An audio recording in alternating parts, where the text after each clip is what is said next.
Next, we have Mr. Amit Kumar. He's been a long-time supporter and a beneficiary of the Spoken Tutorial project. He's been associated with us for over a decade. May now request him to share his experience with the project.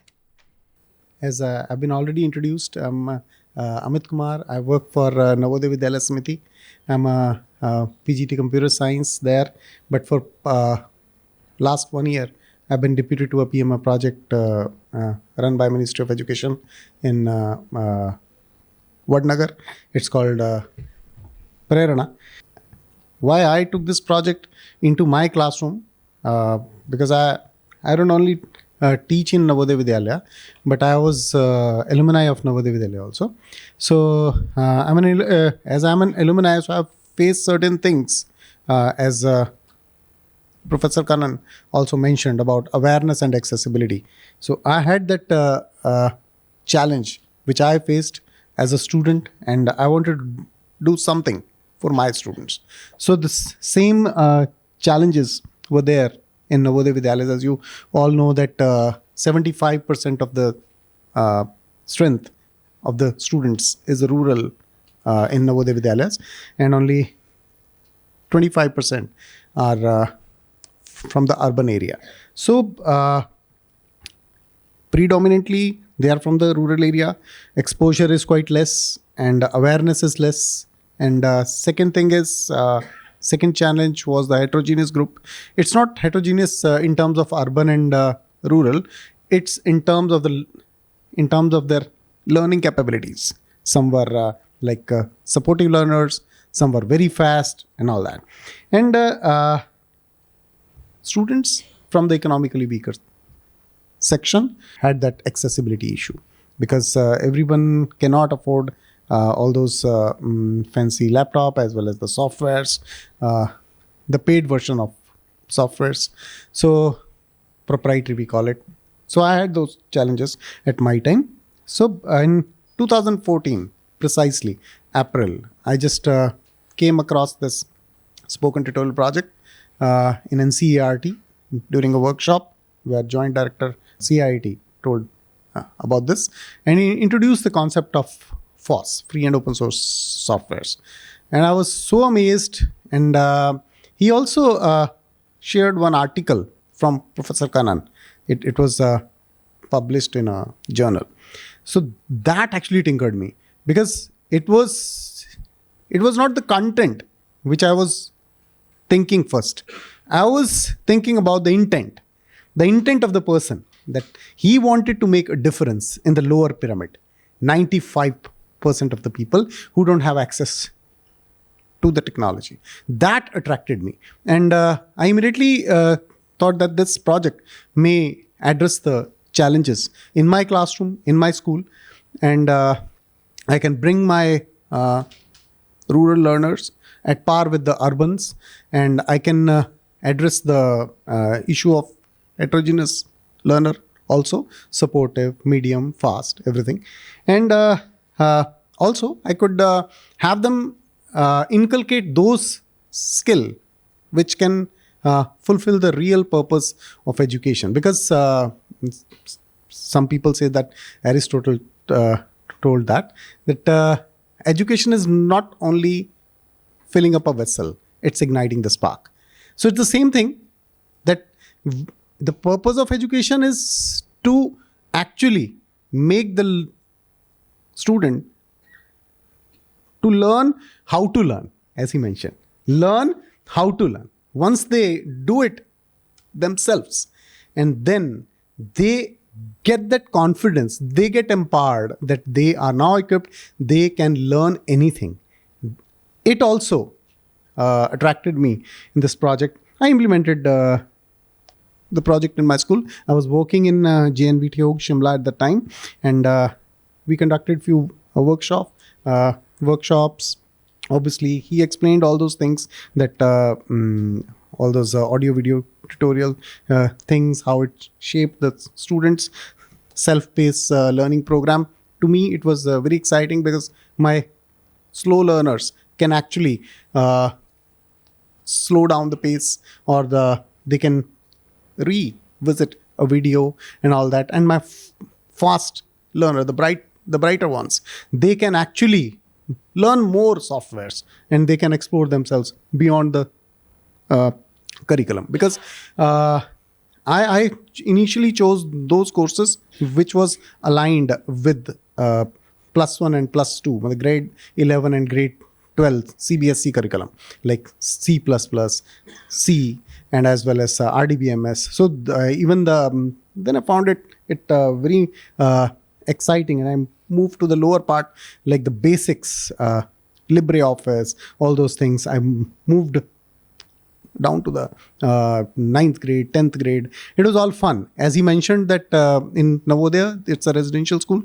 In the evening time, we had that extra time that I always used to invite student to my classroom, that anyone who want to learn can have access to my classroom and can have access to this lifelong learning tutorials. So it was fun. It was actually exciting, and I could see that the students who were not having the access, who were not aware about all these software, they got into them, and they actually got excited, and they actually did wonders in the 2-3 years of time. The first thing which I experienced, as you mentioned, that in Navodayas there are benchmarks for the teachers as well, that we have to meet 85% class average every year in the board classes, as well as 100% of the result. And after introducing this particular program into my classroom, I personally felt that all those kids are having improved their communication skills, having the confidence in them, and having learn how to learn experience. Then they actually excelled in every subject, not only computer science. And it happened like for the past 11 years now, I've been doing like 85% above subject average with 100% of result. Yeah. And it means now those students to whom we introduced the project, initially they have reached their grade 11 and 12. Now they are actually doing independently. They are approaching the GitHub.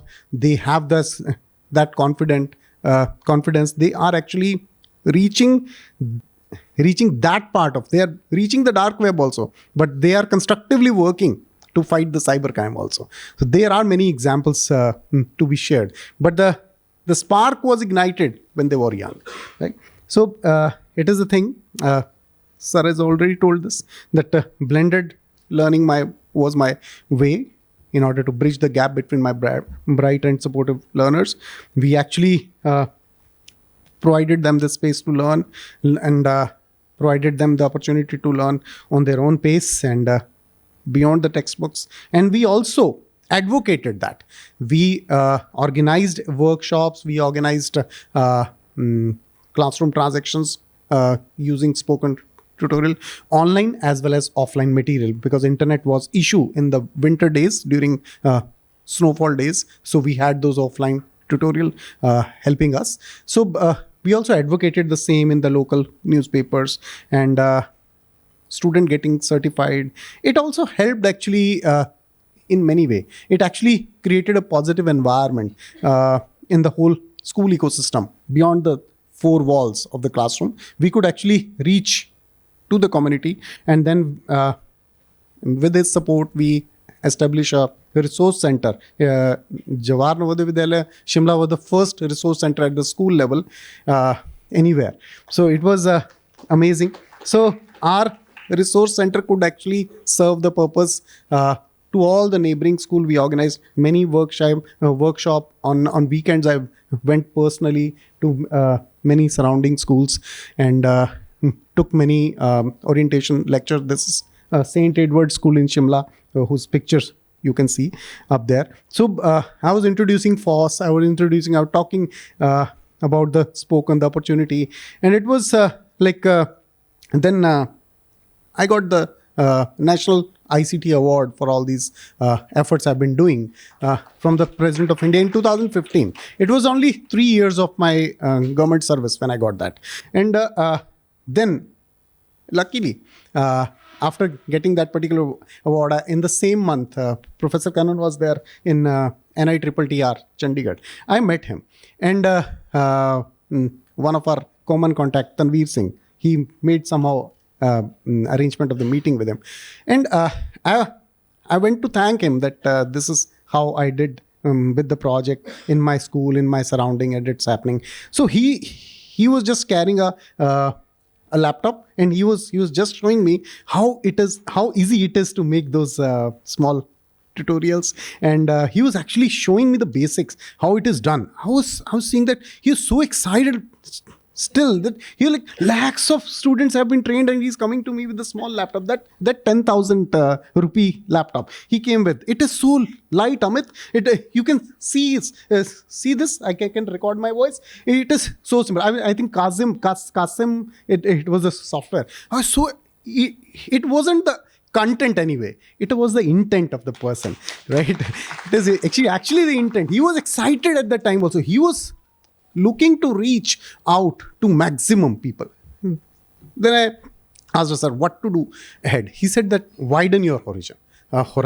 You think about reaching colleges in your state, and then through his team, he coordinated with me, and one of the state coordinator collaboratively worked with me, and I organized various workshops, trainings, many things for the college education. As a school educator, I was working with higher education, and it was like we were doing national conferences and FDPs on force with all over the state, and it was amazing stuff. And we trained teachers, we oriented principals, and the whole ecosystem was created where many people were trained. And from school level, we reached out to the college level. It was the reverse thing.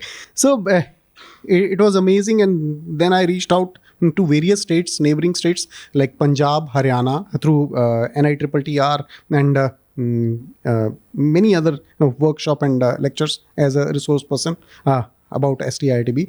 And obviously,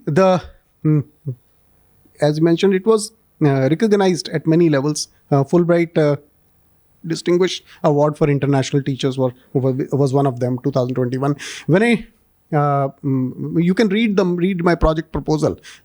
It's up there on internet at USIEF site. It says that blended learning to bridge the gap, the digital divide between urban and rural education, rural student. And I took this inquiry project to US, and I was doing parallelly flipped classroom and also this blended learning through spoken tutorial. And they were amazed to see that, is it made in India? This is so simple and simple and accessible. It was the reaction from the 37 educators from 18 countries who were with me. So it was amazing to see them. This is the first one. This is second one. I got a chance to study in US, Indiana University of Pennsylvania for almost a semester. And then the latest one, 2021, 22 in fact. So it is all because of one commitment to bringing ICT in education. And the intent was to take it in the classroom to make the student learn how to learn, right? And also, like, with an intent to bridge the gap between rural and the urban students. It was all my intent, because I took it all from him. Right? It was never the content. Then after this award, 2022, I called him. I sent that I got this award, and he said, "Okay, now we have to work for India." Okay, and he just organized a webinar with the IIT alumni of IIT, all IIT or IIT Bombay, all IIT alumni, and they have their Wheel Global Cooperation, and they came up with the funding that they want to do it for all the schools, for the government schools only. So we took 100 schools. So in the last year we rolled out the program together in the 100 government schools, 80 Navodaya Vidyalayas and 20 Eklavya residential model schools. So it was his effort. He is not stopping. He is all there, 95% to take them up the pyramid, right? So okay. So incidentally, in 2022, when this NEP actually came on the floor. NEP came in 2020, but because of COVID, it could not be implemented. So 2022, it came on the floor. And at the time, the concept of PM Shri schools was introduced by the government. And PM Shri schools were the model schools who will actually showcase the NEP. And if we see that, when I read that particular 66-page NEP document and also the PM Shri document, I was amazed to see what spoken tutorial was doing 10 to 12 years back. The government policies are talking now, right? So you can see, I have personally get the thing out, the digital literacy and computational thinking. And already we can see that ST already, a spoken tutorial, already provide free tutorials on coding and promoting the computational thinking and future ready skills already. And the second skill, NEP and PM Shri talked about the skill development and vocational education. They were already doing it. They were creating multimedia people. They were creating coders. Even I experienced from my school itself. NEP is talking about inclusiveness and multilingual education. They were doing it initially in 16 languages. Now they have gone up to 22 languages. They are already doing what policy is talking now, right? It was amazing. So I was exceptionally amazed. And then I went ahead. I saw that teacher capacity building. I personally practice that in my school. Most of my colleagues are spoken tutorial certified teachers also. And I also took this to many other surrounding teachers also, right? I strengthened the community by promoting this, right? And second is affordable, accessible resources, because the software which we work on are FOSS. So we don't have that guilt to use copied software, right? It was actually main USP which attracted me initially also, that I won't have the guilt to use the copied version of software. Because initially when you want to learn and you have to pay a hefty price to only buy the software, it is a hurdle, right? But if you start with the free software, then you get the things done, develop the skill, get a job, you get money, then you can jump in the higher pyramid also. But first you strengthen yourself with at least something which can take you up. But if I could see even the FOSS software, they were amazing. They were at par in many sense with many proprietary software also. In the last is experiential and community learning. That PM Shri is looking at, and Spoken is already having that. They are reaching out to the community. They are making it experiential, because the student is not being taught. He is learning himself. He is finding his own pace. He is finding his own thing, that how I can learn. And once he learn how to learn, he will be amazing. He will be unstoppable, in fact. And the next thing, as I'm currently working, why I talk about PM Shri and NEP? Because in NVS, I've been given this responsibility also as a PM Shri in charge of my institution and supporting neighboring institution. And currently I'm working in Prerna. And now we are planning to take it across India. We are working it out with his team also. Like how is it possible to take them to the nook and corner of the country? Because in Prerna, it's a week-long program where 20 students and 10 teachers come for training every week from 10 different states. And we want them to take this program, because I've seen people coming from the tribal background, people coming from the means untouched areas where means out of 20, like 12 students are such they have not touched even computer in their lifetime. So we exposed them to computing, but to continue the learning ahead, they need such programs, and we are actually working to find the way out so that this program can reach the unreached, right? I think I should end my talk here. Thank you. Thank you very much, Mr. Amit Kumar. It was inspiring, it was motivating, and I'm sure your students must be a delight for your students in class to listen to you. Also, most importantly, it's also very nice to hear from you that your students have learned to learn using spoken tutorial. And I think spoken tutorial does not teach just IT skills. It teaches a child how to learn. And I think it's a unintended byproduct of the pedagogy that Professor Kandan has created. Thank you very much to hear your validation for that. And once again, a big thank you to our chief guest and special guest today for inaugurating this session. Thank you.